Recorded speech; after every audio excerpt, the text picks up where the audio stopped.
Ey gödel sözleri kadal, sensiz maňa ýaz bolmaz.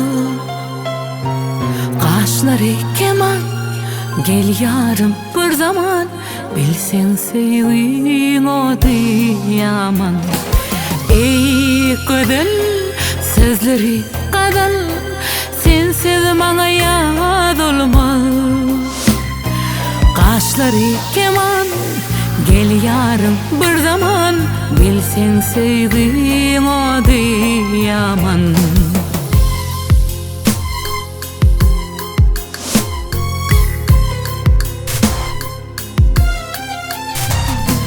Saçlaryň oýnady şemala, sen keşin tapmadym cemala.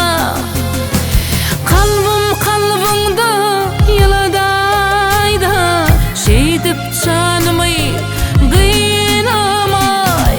Ey gödel sözleri kadal, sensiz maňa ýaz bolmaz. Gaşlary keman, gel ýarym bir zaman, bilseň sevgiň ody ýaman. Ey gödel sözleri kadal, sensiz maňa ýaz bolmaz. Gaşlary keman, gel ýarym bir zaman, bilseň sevgiň ody ýaman.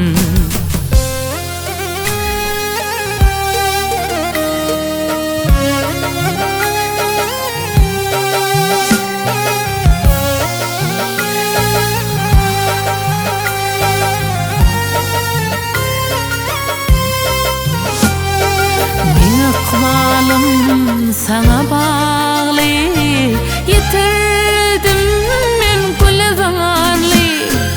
Yüregimde goýdum deri, bitip çanymy gynamay. Ey gözel sözleri kadal, sensiz maňa ýaz bolmaz.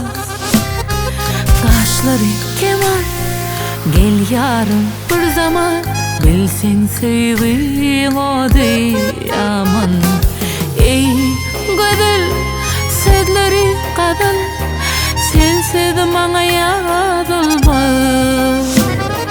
Gaşlary keman, gel ýarym bir zaman, bilseň sevgiň ody ýaman. Bilseň sevgiň ody ýaman. Bilseň sevgiň ody ýaman.